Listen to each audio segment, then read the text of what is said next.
How do we best help people that struggle with addiction? We've got to change the way we speak to these people. It's not about their character or morals, but they make it feel like it is. You couldn't possibly do it any differently than you're doing it based on what you've experienced. The key to it is to get to the trauma. And what I do in the program I'm doing is, and I think this is what makes it work, the brain has to get into optimal condition to heal. And as long as they're in a fight or flight state, it doesn't get into optimal condition. So it keeps running the programs that it ran because it doesn't feel safe. And if all of a sudden I'm saying to you, just stop that, Joe, just give me that drink, you don't need it. The mind's like, I'll die without it.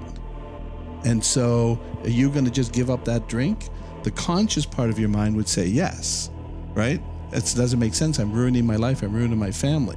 But the subconscious says, until you give me a better solution, I'm in survival mode.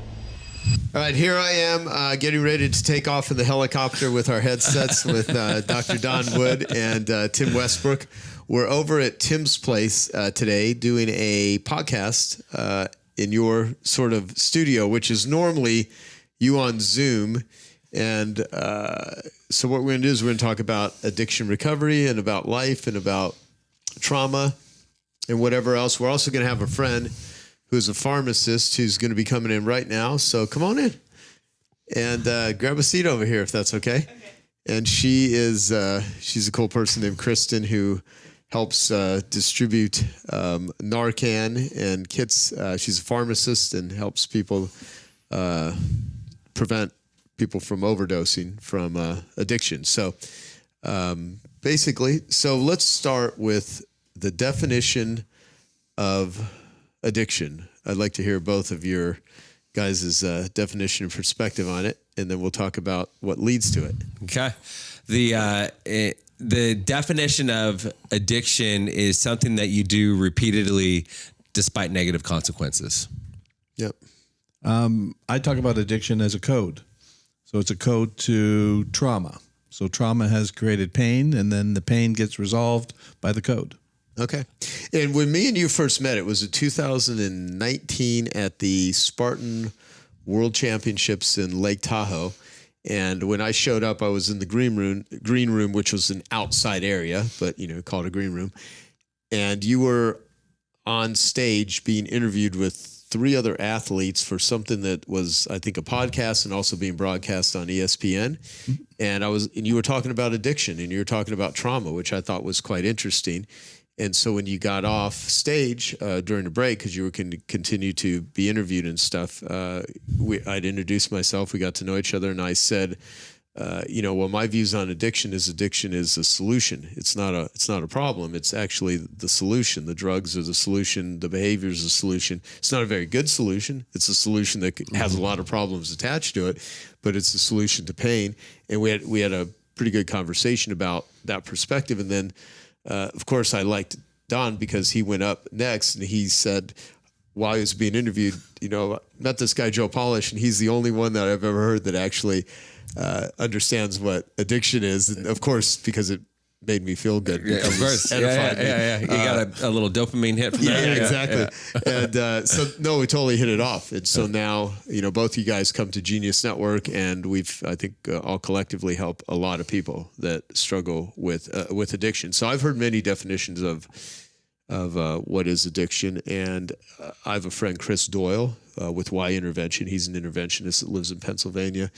And I asked him, what's the definition of addiction? He's like, 2 words, can't stop.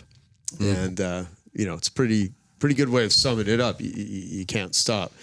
Now, the cause of addiction, in my current understanding, and I always say that I record my research. I've been in recovery for over 20 years. So, I openly talk about my struggles with addiction. With the pursuit of trying to figure it out, I record my research. And with my foundation, Genius Recovery, which I happen to be wearing one of the shirts, the goal is to change the global conversation about how people view and treat addicts with compassion instead of judgment, and find the best forms of treatment that have efficacy and share it with the world. And so let's talk about what the causes are. My understanding of it is it's a response to trauma. I've learned a lot about that from my friend Gabor Mate and other really great, trauma experts. That's your specialty, is trauma. And I look at it from what I've learned from Dr. Anna Lemke, the, biochemical aspects of it, serotonin, dopamine.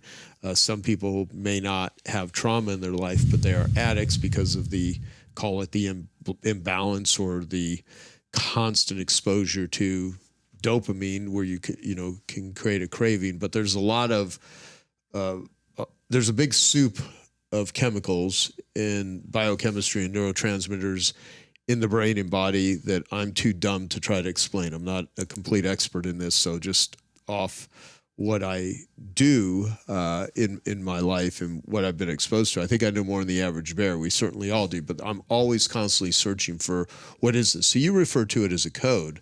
I would love to have you break that down and explain what that means. Yeah, because when I talk about addiction, what I say is it's basically the symptom of a problem. It's not the problem, but everybody focuses on the symptom. And so if you only work on the symptom, you never fix the problem.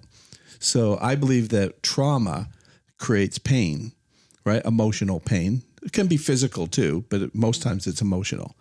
And so the subconscious mind, which is survival based, wants a solution now because it operates in the present. So if you take the drug or take the alcohol, you just solve the problem. And so you get instant relief. So that's what the subconscious wants. It sees no consequences.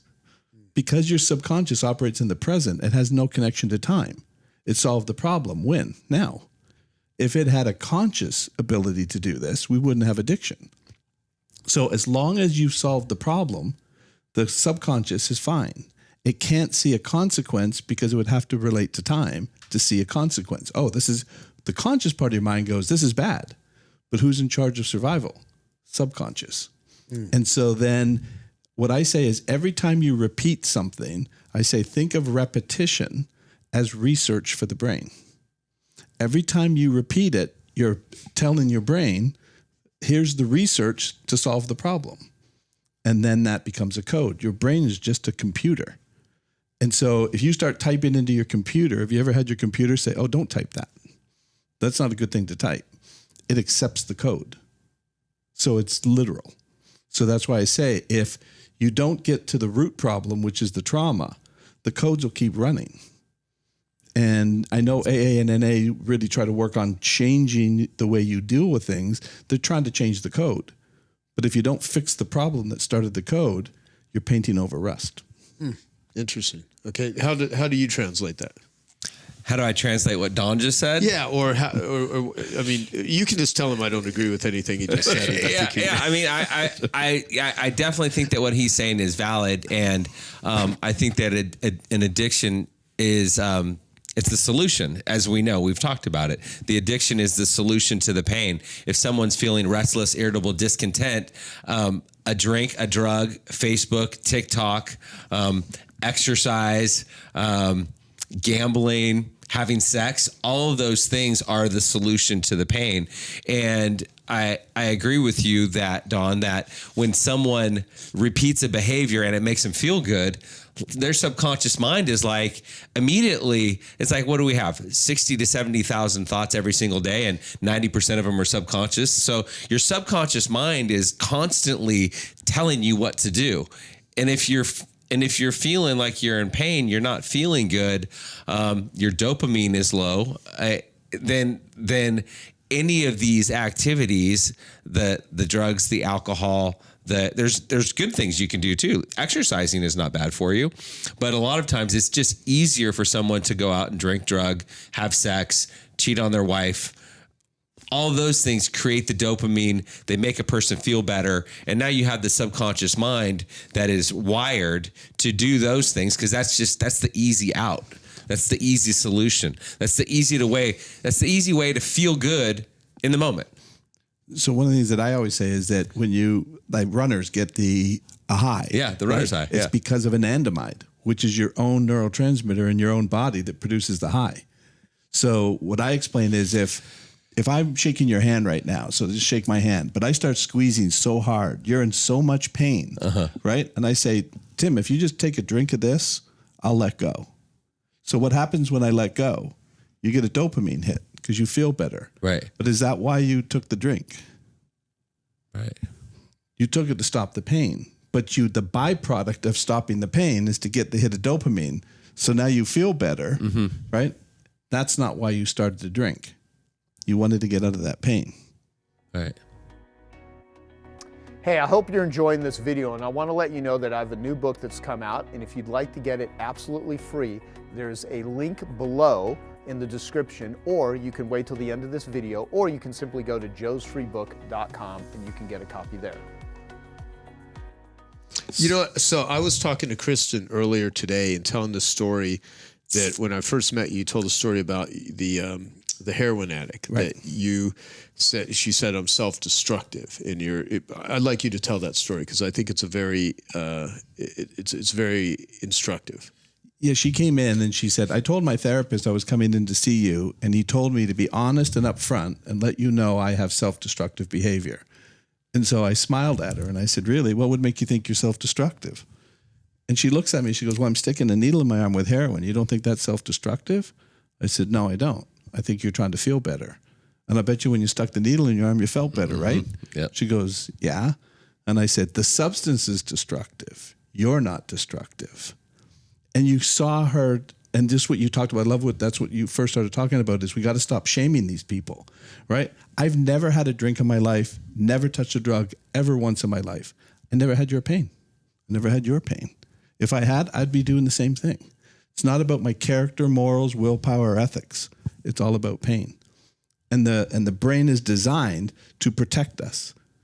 And so people will say to me, oh, I self-sabotage. And I go, it's impossible. The brain's a survival brain. It's never going to sabotage you. It's going to protect you. It'll move you in a direction that looks like sabotage, right? But it's to try to avoid pain. And it'll move you in that direction. And pain is so powerful. I found an article, which I thought was fascinating. I don't know if I've ever shared this with you, about a German sniper during World War II. He said, when we fought against the Russians had no weapons, but a lot of people. So they would run at the German lines, and my job as a sniper was to shoot and kill them. And he says, but another wave would come, and they just kept coming. He says, we kept shooting them. He says, and then I figured out how to stop them. He says, I didn't kill them. I shot them in the stomach. Now all these Russians are lying on the ground screaming in pain. The next guy didn't want to come out and pick up the weapon. That was a bigger deterrent than dying. That tells you how powerful pain is.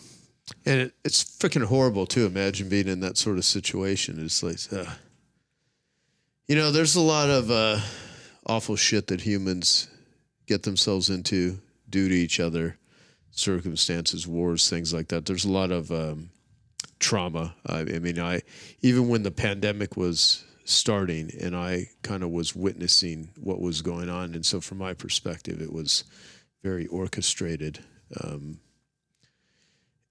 There's a lot of trauma in the world right now. And that's why we have just a giant addiction crisis. And so if you had your way and could make, and you're already doing a lot, so none of this is take away all the good work that I think we're all trying to do here and that we are doing. If you had your way, how would you approach, if you had the ear of the people that could influence and make decisions, world leaders, people that are running countries, what would you tell them, or what would you share with them that you think would help the most with all of this? Because let me add a little more color to this.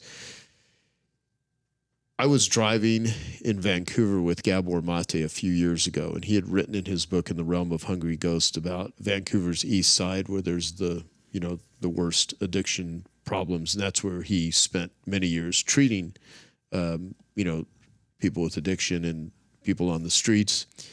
And he told a story about how there was a juvenile detention center, and then a few blocks away was the adult jail, prison. I'm not sure what exactly they called it, but he said, right now a lot of the kids, foster kids, people that are in trouble that are going there, if you fast forward 5 years from now, they're going to be locked up in this place because of all the trauma that they've had.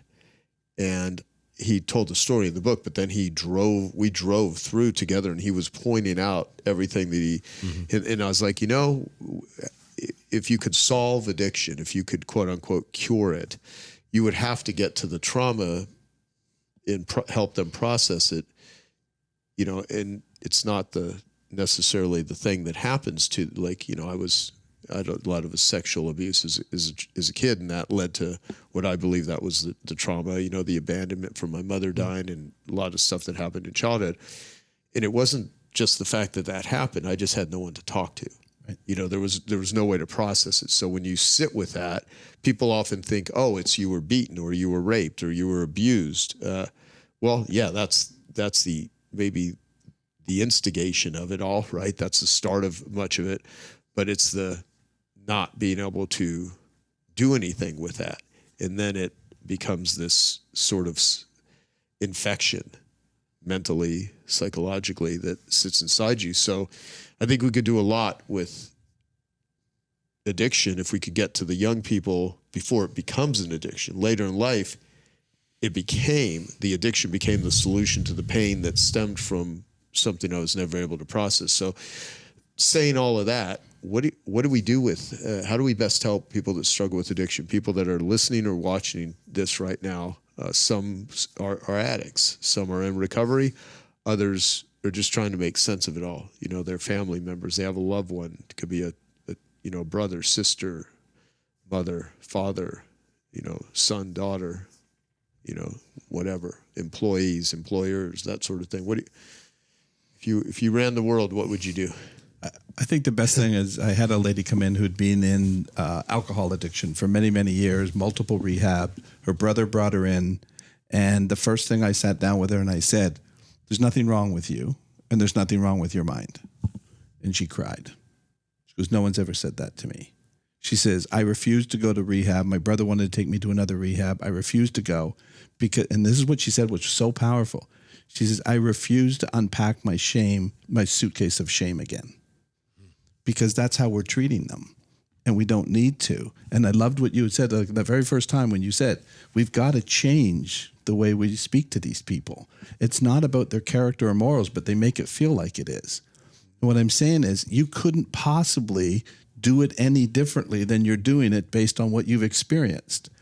And what I'm saying is the key to it is to get to the trauma. And what I do in the program I'm doing is, and I think this is what makes it work, the brain has to get into optimal condition to heal.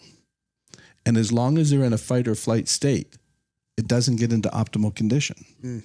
So it keeps running the programs that it ran because it doesn't feel safe.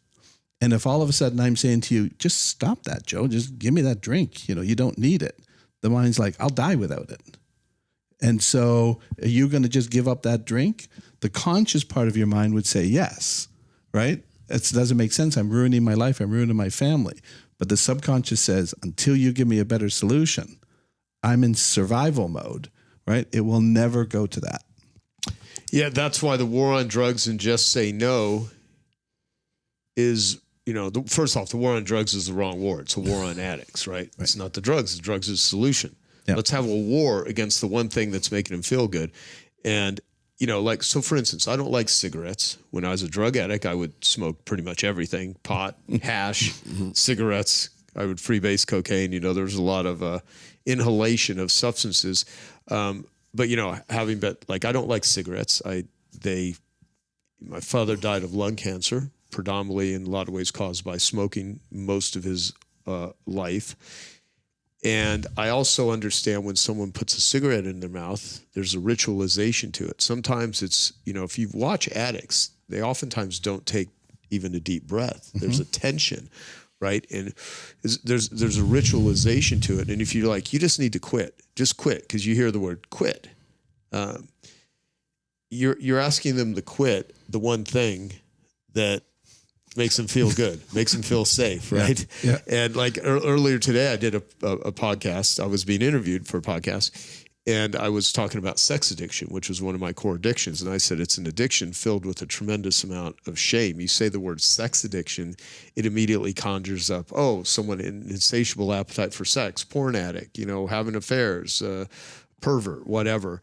And a lot of addicts that are, have sexual addictions, it's sexual anorexia. It's their inability to be sexual and feel okay with it.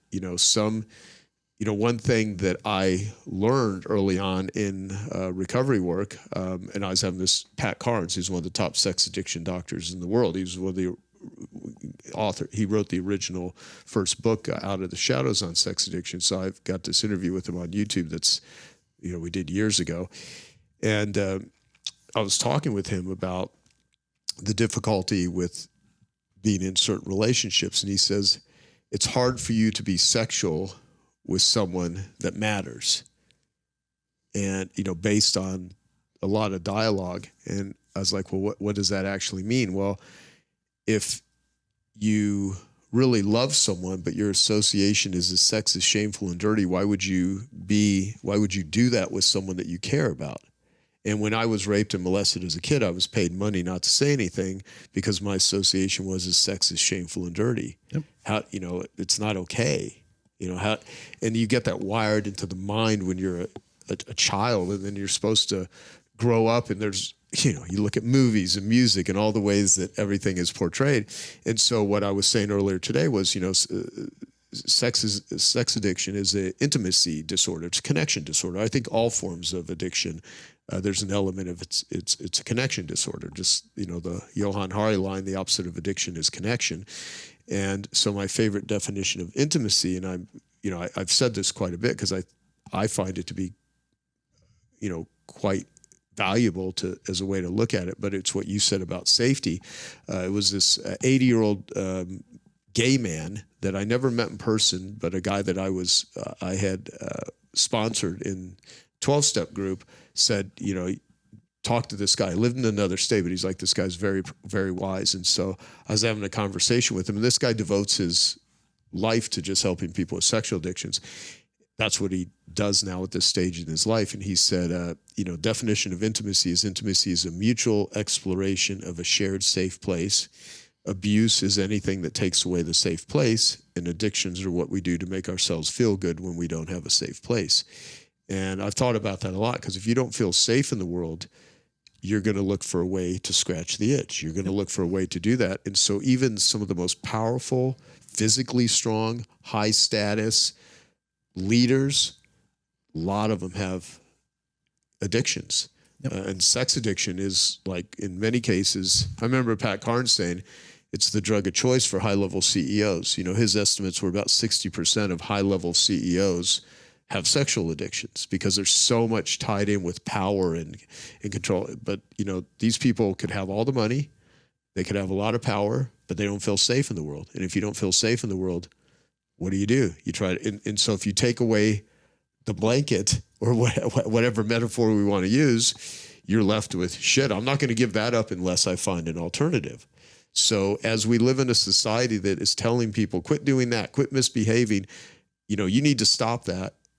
What they're hearing, the part of them is like, no, don't take away my sword. Don't take away my shield. Don't take away my comfort. Yep.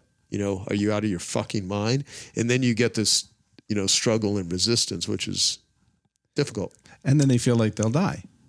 So it's so powerful that the number one fear for the human mind is uncertainty. So all of a sudden you take away I know that drug creates certainty. I know that alcohol creates certainty. And that's what I want. And that creates safety. Yeah. And even though it's a missed message, right? It's all they have. And then you try to say you shouldn't do it, take it away from you. Well, and the other thing, when it's like the just say no doesn't work, is the identity piece. There's an identity piece. Mm-hmm. It's like, I am a drug addict. I am an alcoholic. I do smoke. And so until a person is able to change their identity, it's going to be impossible to quit. And I remember when I first got clean and sober, I got sober in March of 2011, and I had a nicotine habit. From when I was like 19 all the way up until I got sober. And then when I got sober in about April, within a month after, I was like, you know what? I need to not smoke. And I ended up quitting. And it wasn't really hard for me to quit smoking cigarettes because I just changed my identity. And I don't know how I was able to do it so easily, but that was kind of what I did was I changed my identity. I don't smoke. Mm-hmm. And if it's I'm trying to quit smoking, it doesn't work. Right. And I see that with people that are trying to quit drugs and alcohol and smoke and anything for that matter. If I hear them say, I'm trying to quit, it typically doesn't work. And I'm trying. That means that they smoke. That means that they drink. That means that they smoke crack. That means that they're a sex addict. And if they say, I don't smoke, I'm not a drug addict, I don't drink, and I was able to get clean and sober right away. I never relapsed, which most people relapse. And I believe that was probably one of the things that helped me was just because I completely changed my identity and I went straight from I never said I'm trying to quit. It was I don't drink. Yeah. Okay, let me speak to that for a minute because I'm sitting there if I had to argue both ways of do I agree or do I disagree with that? Because what I definitely agree with is that you live into your identity. Right. If you think you are like I was talking earlier with Christine about Kristen. Why do I keep saying Christine? I was with a Christine earlier. Kristen, like it's confusing. Anyway, sorry. So about the addiction cycle, where it starts with preoccupation, that's where so much of the addict's time gets consumed with is just the rumination, the thinking about it, the fantasizing, the craving, the preoccupation. And then the ritualization where, so let's go this way. So there's preoccupation, then there's ritualization where you've set up your life, the rituals, the way you drive, whatever your substance or behavior is, there's rituals that we build in. Then there's the compulsive doing of it, right? The drinking, the drugs, the sex, the gambling, the work, the, eating, whatever the addiction is. And then in that, so you do it, which may not even require a lot of time. It could happen very quickly, shooting a needle in the arm, but it's the buildup. Mm-hmm. It's the before, the during, and the after. Right. And then when you're, after you've done that and say, you drink all night and you wake up with a hangover or whatever that hangover, there's always a hangover, that's what consequences are. And so the consequences usually lead to despair. And in a state of despair, the addict often feels shame and guilt. And guilt is, I regret what I did. I feel bad. Shame is, I am bad. I'm fundamentally bad. And if you feel that you are bad, if you feel, that deep shame, that's your identity is, I'm a loser. I'm a drug addict. And then when you're in a state of despair, one of the best ways to get out of it is to start the whole damn cycle over again. Mm-hmm. You start like, I need another line. I need another drink. I got to watch more porn. I got to gamble some more. You just keep pursuing that. And that's a biochemical soup inside your body, your brain, your being. So if your identity is like, I'm not a pot smoker. I'm not a porn addict. I am not an alcoholic or whatever, or, whatever it is, I'm trying to quit smoking versus I don't smoke, but you say that and then you smoke, you have this contradiction of like, well, yeah, I'm saying the words, but I can't stop. And so therefore I'm a liar. And maybe my identity is I don't smoke, but I'm lying because I said I don't smoke, but here I am smoking. So I think every addict, every human for that matter, lives in moments of contradiction. Mm-hmm. And how do you make sense of that where there's this crazy industrial band I used to listen to, many years ago called Big Black.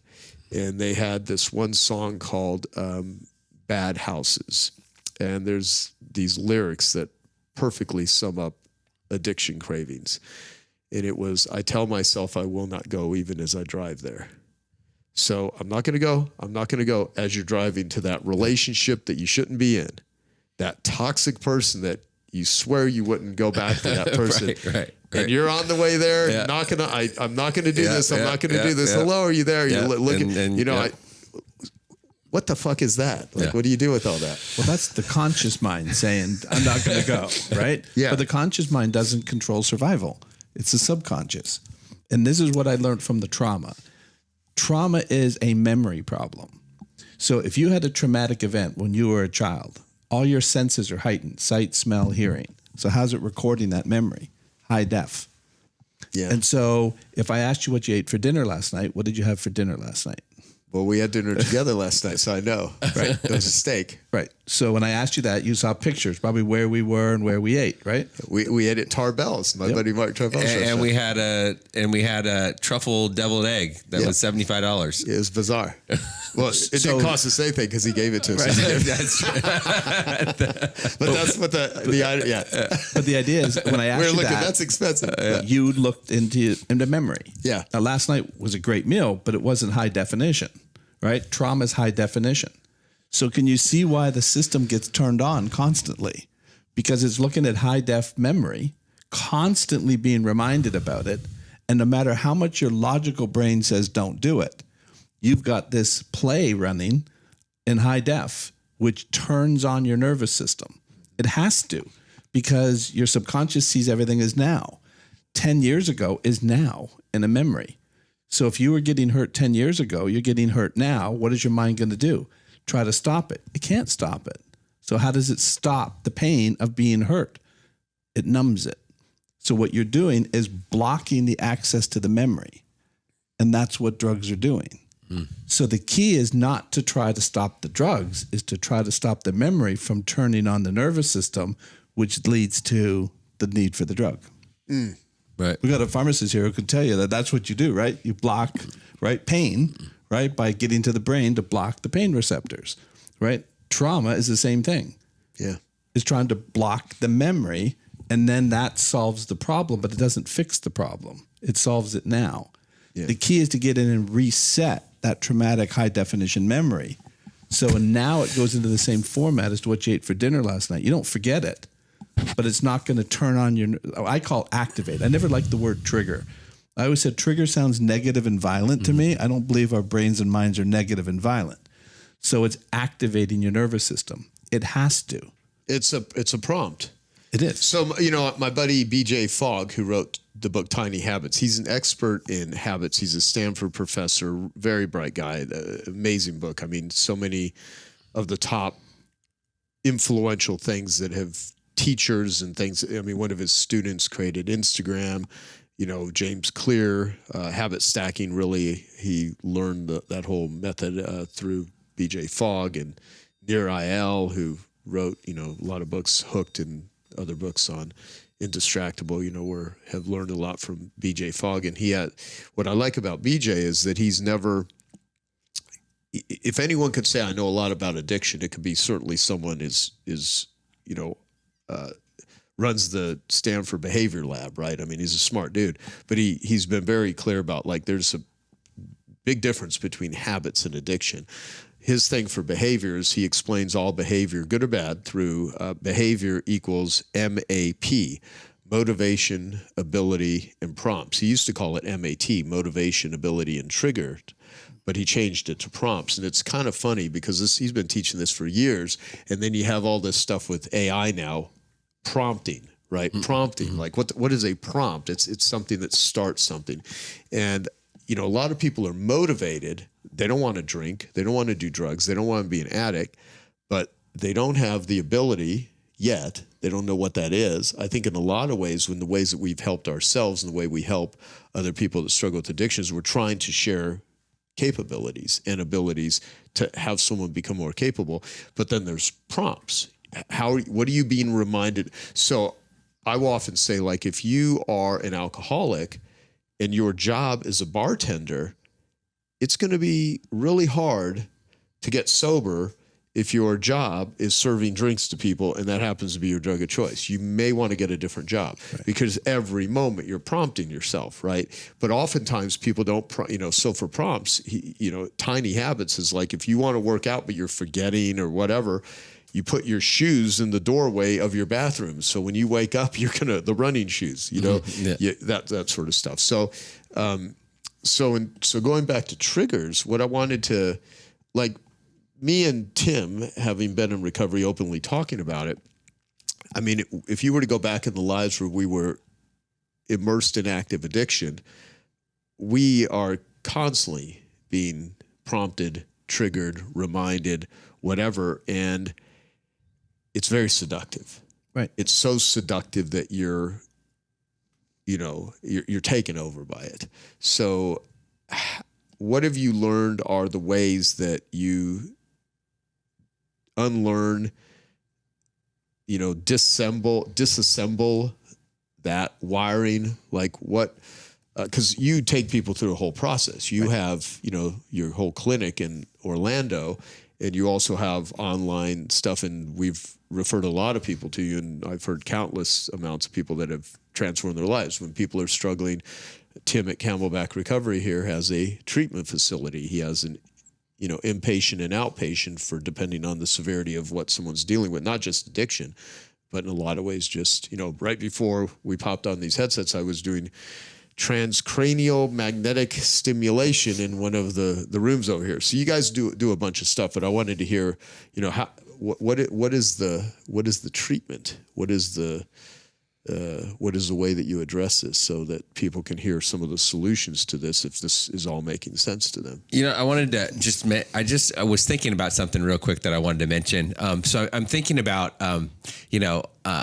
someone where habits versus, if someone has trauma and their subconscious mind and they're programmed to live life a certain way. And Don, I'm hearing you, and you're saying we've got to get rid of that trauma. But then I'm also just thinking about habits, and it's like if I identify as someone that drinks, then I'm going to go back to drinking. So it's almost like we've got two separate things here, and it's whatever I believe, whether I think I can or I think I can't, it's true. And so it's me believing that I can quit. It's me believing that it's me believing that I'm healthy and fit. If I believe that I'm fat, guess what? I'm probably going to be out of shape and fat. And me believing that I'm fit is like, I believe I'm fit. I believe I'm healthy. I believe I'm fit. And that's how I live my life. And that's my lifestyle. And those are my beliefs. So it's almost like, I think there's, and then you've got BJ Fogg's motivation, ability, and prompt. So we have all these prompts. So I think that the two kind of the behavior change is one aspect of stopping addiction or learning how to live life a different way. And it's like all the things that people have to do. It's not just the stopping drinking or the stopping the drugs or the stopping the sex addiction or stopping the gambling. It's learning how to live life differently. So it's almost like simultaneously, or maybe they happen at different times, someone has to create a whole new life. That's new eating habits, new sleeping habits, new exercise habits. They pray and meditate. They exercise. They create new friends, new people, a new environment, because the environment always wins. So it's like, how do we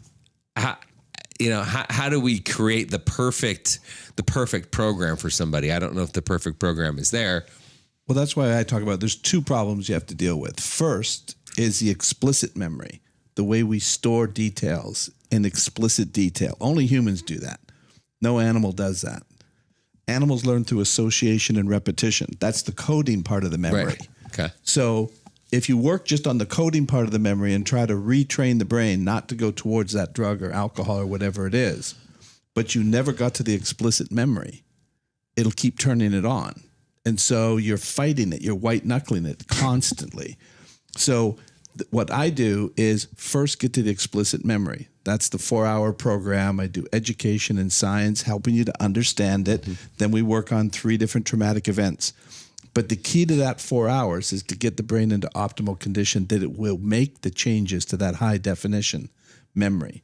I'll give you an example. I had a guy, U.S. Army sniper, who had to shoot and kill a 12-year-old boy.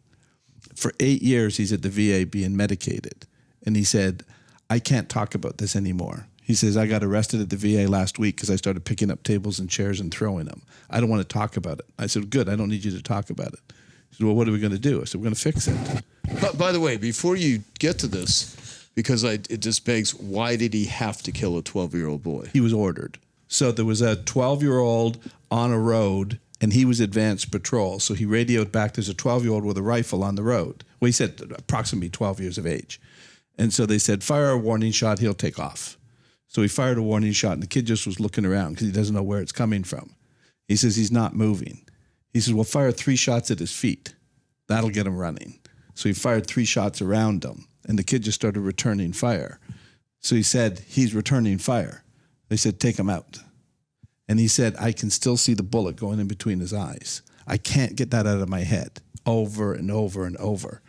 And so what I did, so that's a high definition memory.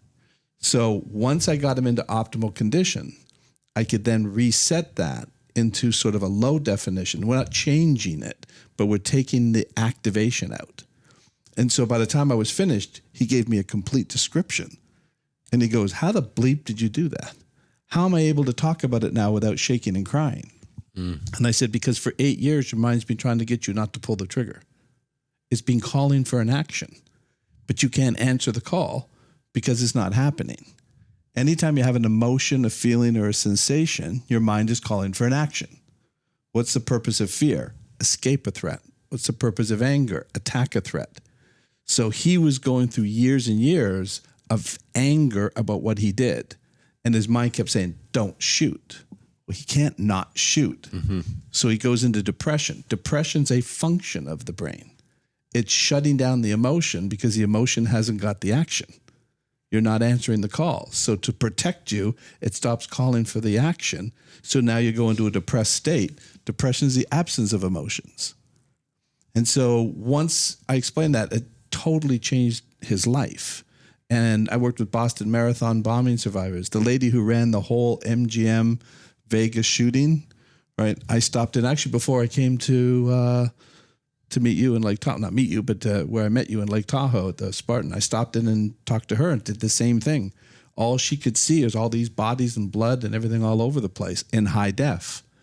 Once I take, and her testimonials on our site, once she got through the program, she's not forgetting it. We're not going for happy about it. We're just stopping the activation of her nervous system.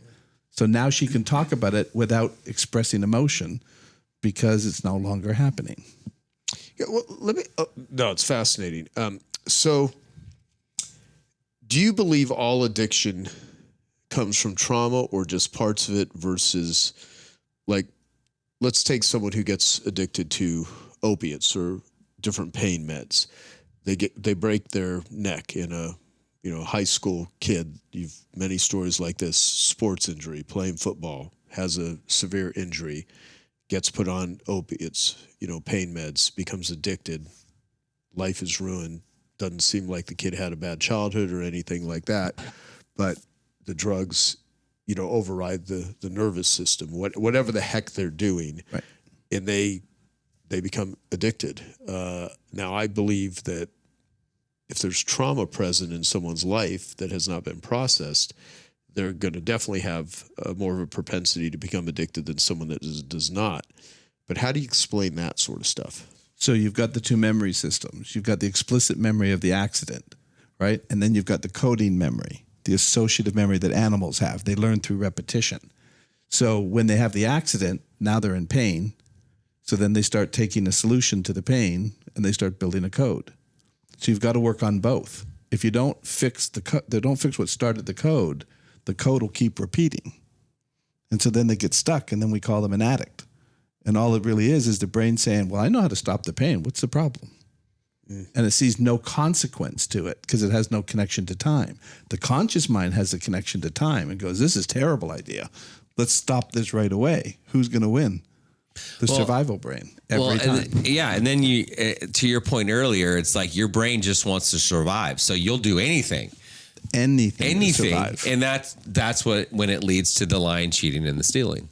Everything's all about survival and safety. And nothing else matters. Nothing else, because it's in the moment and it sees everything as now.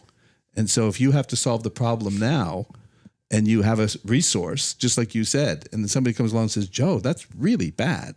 Stop it, right? Just don't say no to drugs. Mm-hmm. You're going to say, I'll say no when you give me a resource, another resource. Yeah. But until you do, I'm going to keep going with what I know. It's that literal. Mm-hmm. Yeah. And it is It is a complicated thing. And so to go to my point of change the global conversation about how people view and treat addicts with compassion instead of judgment and find the best forms of treatment to have efficacy, one of the things that I'm trying to do with Genius Recovery is distribute insight, perspective. In 12 steps, they share experience, strength, and hope. I mean, those are 3 good words to share. You share your experience, you share strength, you share hope. Hope used effectively gives people aspirations. It gives people possibilities. I also think hope is false hope, selling hopium, making promises that are never going to come true, painting a picture of this future that, is not even a possibility for many people, actually creates hopelessness. I think a lot of hope is used to manipulate people. So it all depends on how it's shared, how it's distributed. And so I think of, find the best forms of treatment that have efficacy and share them with the world. And so what have you guys discovered, let's say in the last year, if anything new, that advances your abilities of what you're already doing, or something completely new that you're like, wow, this holds some real merit. This has some possibilities, or anything like, for instance, I'm a huge believer in 12 steps because of the community aspect to it. I don't give a shit how much someone bashes 12-step groups. I know people whose lives are saved, and every single day, millions of people are helped by 12 steps that do the steps and do the work and share experience, strength, and hope, and they show up and they, help other people, right? There's a lot of people that attend 12-step groups and never do the steps, and then they say, meetings don't work. And I always say, well, that's like saying gyms don't work. No one would ever say a gym doesn't work unless they're an idiot. People don't say gyms don't work. Well, if you go to the gym and you sit on a bench and you don't do the yoga class or hop on the bike or whatever, then, you didn't exercise. You can't blame the gym. But for some reason, people do it with 12-step groups all the time. And people that have ever done complete steps and had a sponsor, not that they won't have relapses, not that their life is magical and perfect, because to your point, I don't think there's a perfect thing. It's nice to aspire to, but, I don't think, there's always going to be, I believe, constant room for improvement. But it's, if you do the steps, your life is going to get better. But there's a lot of areas that 12 steps don't do. Back when it was first created, they knew nothing about trauma. They knew nothing about exercise, nutrition, the plant medicines and psychedelics, which could be good or bad. I mean, I've had some transformative experiences with plant medicines, psychedelics, but I was incredibly resistant to it because the branding of drugs, like the drugs that kill people are legal. The drugs that can save people's lives are illegal. We don't need a war against drugs. We need a drug against war. And I'm talking about the internal war that exists in most people's psyche if they're severely, traumatized, or just, traumatized in general. So, what have you discovered or seen? And it could be packaged in a particular way. It could be a new modality. It could be something that you think is worth talking about. That if anything, it might not. It might basically it's all the same. You just got to do the work. Well, the one thing that we're doing right now, and I've talked to you about, is we're doing studies on DNA. Mm-hmm. And what we're just going to be publishing this study now, is that when trauma is active, it actually changes the gene regulation. So the genes that regulate inflammation upregulate. The genes that regulate the immune system downregulate, because the focus is on survival. So the mind that's operating in the present says, we're in danger. We need to increase inflammation to protect ourselves. So that means we don't need to do maintenance because we're in survival mode. We got to get away from the lion. We don't have to. Afterwards, we'll start doing repairs. So the immune system is weakened. So now you've got people in addiction who are stuck in that position. And they keep getting, so not only do they have the addiction, they keep getting sicker, because now they're susceptible to all kinds of disease because their immune system's weakened. Mm-hmm. And so now you got that combination. But what we're showing in the study is that when I get the trauma resolved, the inflammation comes down, the immune system comes up. It goes back into balance.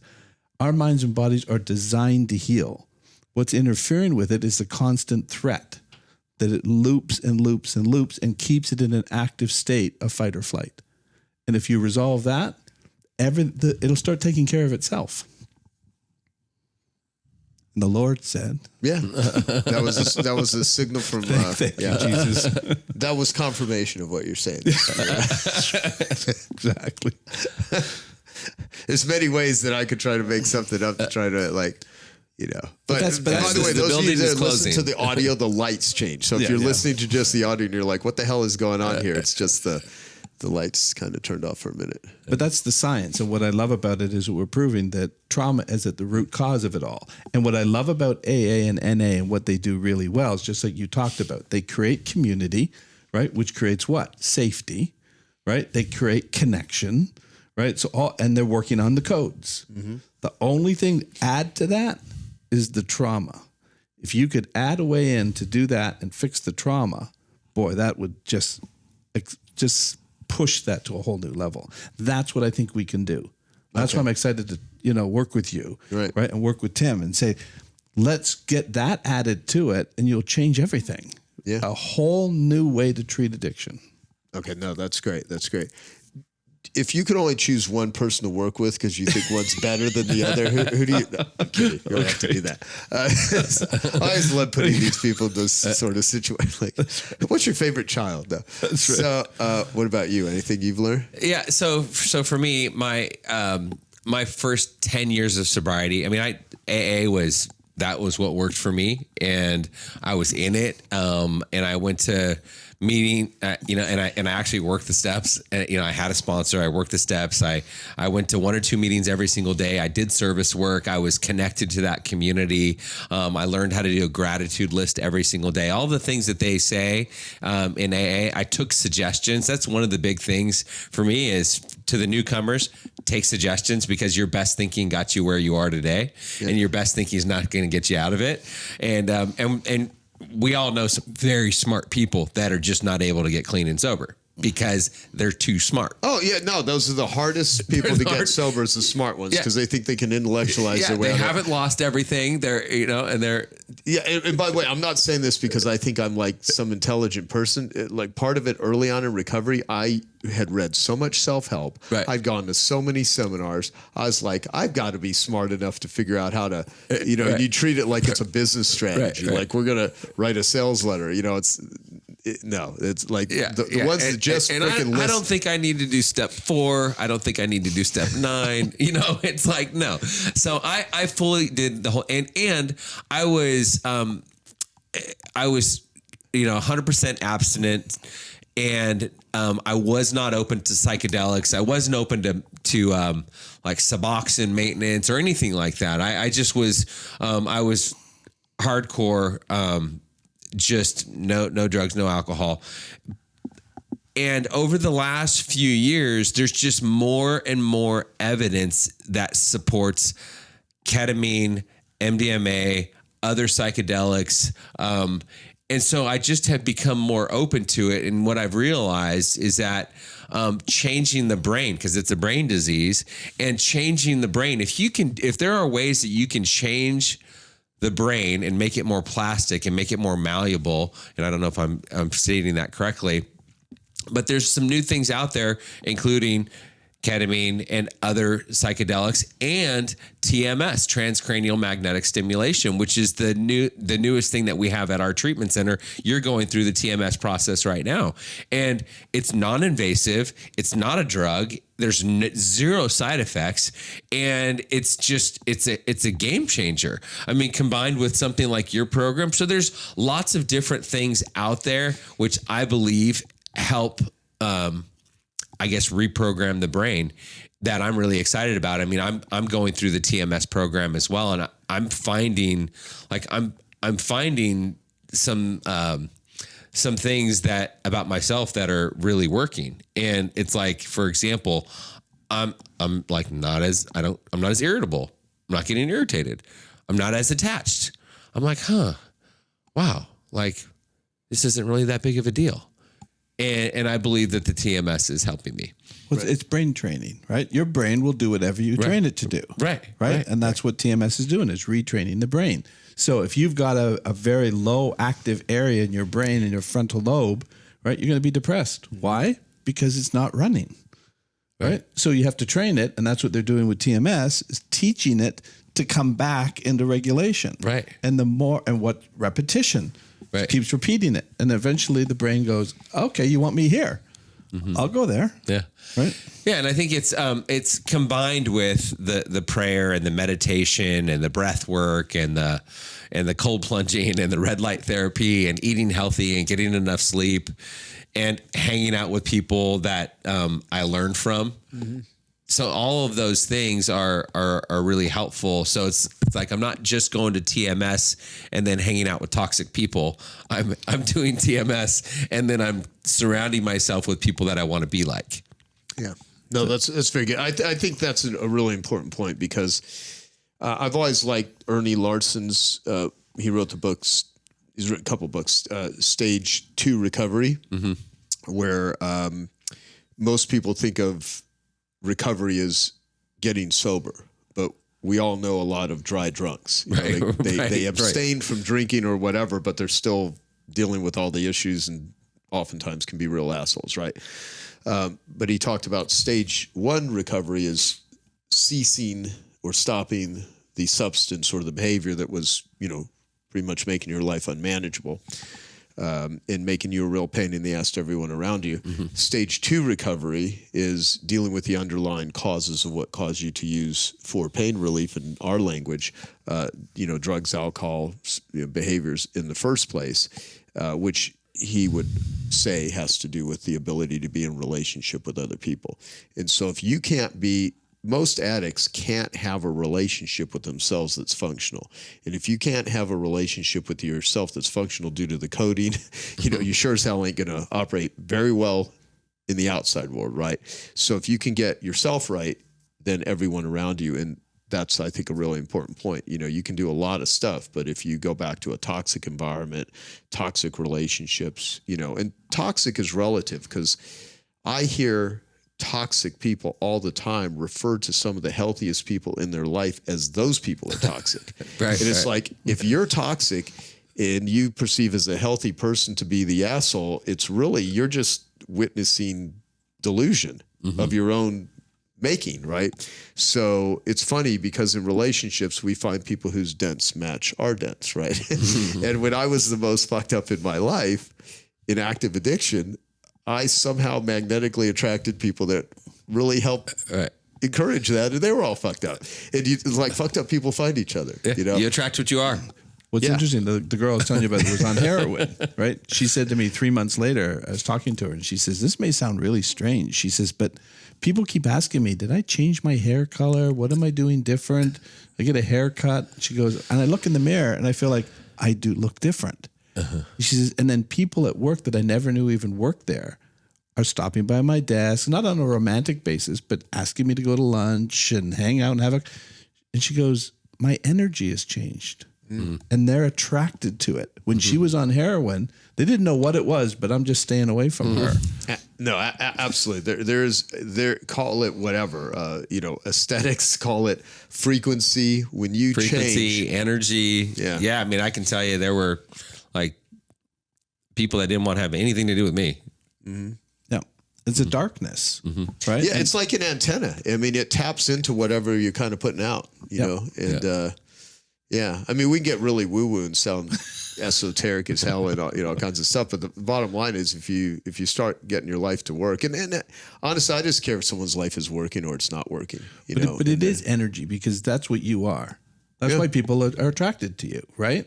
Because you have an energy to you, right? And it's also a vulnerability to you. So all of a sudden, it's safe to hang around you, right? Because you're not going to judge them, and that's why they're attracted to you, right? They don't know it. They couldn't put they couldn't write it down exactly what it is, but that's what it is. And even if I am judging them, I'll say things to them in such a sarcastic manner that they'll be like, "That's cool." That I can, and I do that to myself constantly. No, you're right though. I mean, the really, because you'd expect me to say a smart ass thing right now.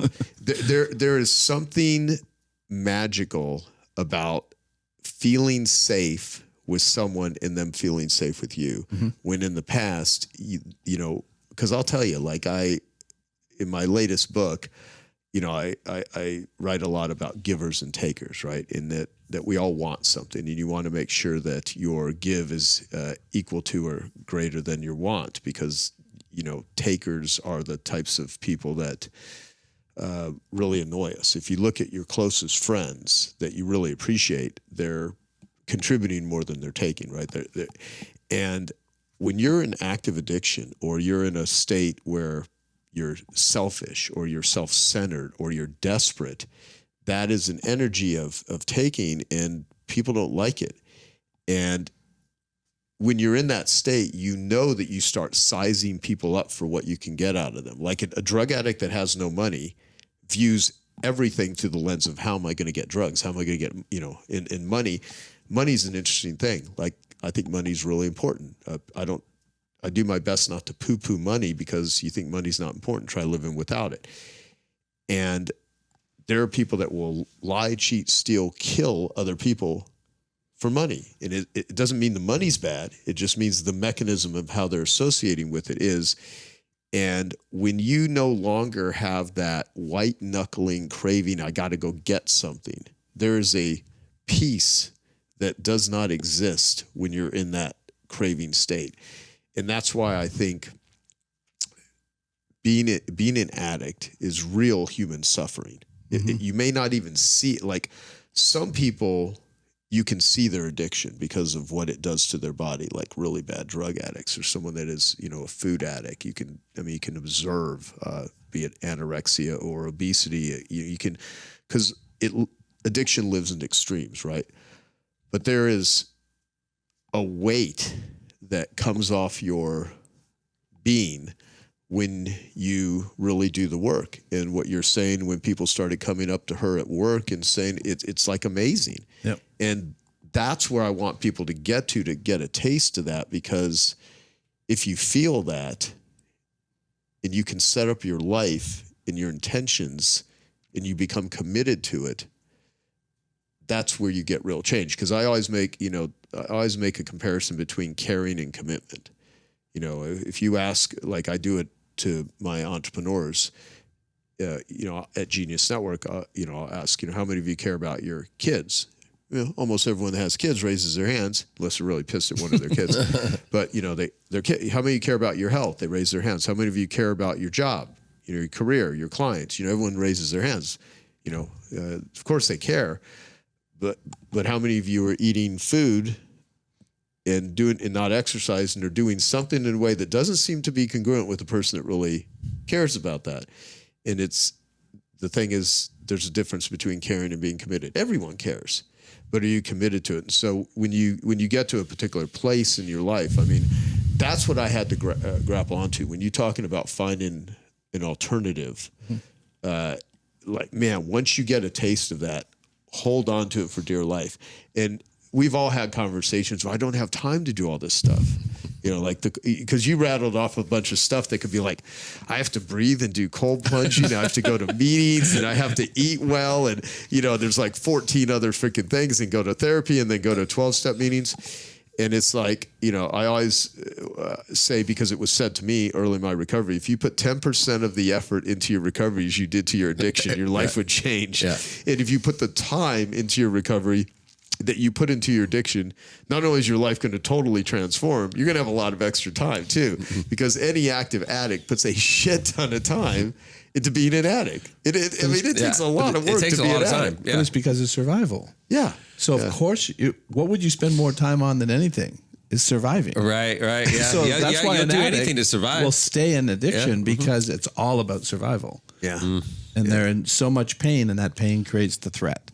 Yeah. But that's why I say, what it really comes down to is memory. One of the things when I was doing the research to put the whole program together, one of the cases I studied was a gentleman called Henry Molaison. Have you ever heard of him? I've heard the name, but he's the most studied brain in history. This is. But this is what told me this was a memory issue. Yeah. Is that Henry Molaison, when he was a child, fractured his skull in an accident, started having blackouts and seizures. Lasted all the way into his 20s. Finds a neurosurgeon, this is in the 50s when they're doing lobotomies, finds a neurosurgeon and says, we can fix that. We're going to drill 2 holes into your head. We're going to remove your hippocampus and part of your amygdala, right? Okay, sure, right? I don't want to have blackouts and seizures. So they do that. They don't know that the hippocampus is responsible for processing memory. So they take out his hippocampus. Seizures stop. Now, this is what I found, which was interesting. And his seizures stopped, but he could never remember anything again. So he was like an animal, would watch TV shows over and over and never remember watching them because he couldn't store the memory. So what they said is, okay, we learned a lot. So they studied his brain about memory. But I looked at it and said, they missed something. His seizure stopped. Why did his seizure stop? Because it was never an accident. His seizures were connected to the accident. If he never had an accident because he can't remember it, that's why. So the seizures were the symptom of the problem, which the accident was the trauma. And so and that's what taught me. And I said, he could still learn procedural memory. So they took a star. This is one of the experiments they did. They took a star and they had a star outside that star. And they asked him to draw a star in between the two stars. There was a gap in between them. But he had to look in a mirror, right? Not look directly at the paper. And so look in a mirror and then try to draw it. Now, if anybody tried to do that, it's hard to do, to try to coordinate that. So the next day they did the experiment with him again. He never remembered doing it the day before. Every day he got better and better. That's the coding. That's why I said it's two memory systems. The explicit, which was the event, and the memory, which is the coding. And so you have to fix both. Because if you just work on the coding and you don't fix the memory will keep trying to bring the codes back, and it doesn't forget the codes. And so taking it at a high definition into low definition won't turn on the codes. And that's what taught me that experiment that they did with Henry. They watched him for 55 more years of his life. He could never retain memory again. Wow. For the rest of his life. Most studied brain in history. But I said what they missed was the seizure stopping. They never talked about that. And I said it had to be connected to the memory. Wow. So, okay. So for timing purposes, Tim has a party tonight for his team, I believe. That's correct. Which is going to be boring as hell because he's not going to drink or do any drugs. So no hookers are going to be there. A bunch of drug addicts. Yeah. No drugs. No drugs, no alcohol. Yeah. We're going to do a white elephant. Yeah. Just a bunch of normal people sitting around getting to bond with each other and try to talk about saving the world here, right? No, so, all right. So what I would say is... this is not the first interview that I have done with either of these. Tim has a podcast. I love being sober. I'd like both of you to talk about how people can follow you and how they can find out more information about what you're doing. I also write about Dr. Don Wood in my latest book, What's in It for Them, because you have this great line that if you understood the atmospheric conditions of somebody's life, it would make sense why they do what it is they do. And I've definitely popularized that great thought as much as I can, because it brings an explanation to why people do what it is they do. And so if you understood the atmospheric conditions of someone's life who's probably a pain in the butt to you, it would, not that it makes it okay for them to be a pain in the butt, it just brings some understanding to it. And so this will not be the last time I interview both these individuals, and we're doing a lot of work collectively together to try to help people that struggle with addiction. So whoever wants to go first, tell people how they, or any famous last words and just anything about where they can follow you more. Yeah, so just Camelback Recovery. We're a mental health and addiction treatment center. So anybody that's struggling, that wants to get clean and sober, they're struggling with their mental health, we can help. We have a full continuum of care. We have a residential treatment center, outpatient treatment center. We also have an integrated health and wellness center where we offer transcranial magnetic stimulation, TMS. Joe is in the process of going through TMS right now, and I'm really excited about TMS. We offer ketamine-assisted therapy, ancillary services. So we've kind of offer a big, an array of services. So if anyone is struggling or with depression, anxiety, anything, then you can reach out to us. You can follow us on Instagram at Camelback Recovery. I have a YouTube channel, Camelback Recovery, and then I have a podcast, I Love Being Sober. Awesome. And I got all those same Instagram, all that under either Dr. Don Wood, PhD, or under inspiredperformanceinstitute.com. We have an online program, a one-on-one session with me. We do this in groups. We've just now shot our digital program in virtual reality, right? So you'll be able to watch it. So it'll be like sitting with me doing a session. And if you're dealing with anxiety, depression, post-traumatic stress, panic attacks, right? That's what it all helps with. Awesome. Nice. And yeah, and it's funny. That's one modality about virtual reality, because I have a VR company, just recently acquired a new one. And so that's one of the many things that we're going to look at developing, fantasy contamination, and that's a whole nother concept that we'll talk about at a later time. But yeah, if you're someone that's out there that's struggling, and hopefully you found this valuable and useful, and if you need help, there's a lot of help and support out there if you seek it out. And for geniusrecovery.org is our site. It's an educational platform. That's where you'll find interviews like this.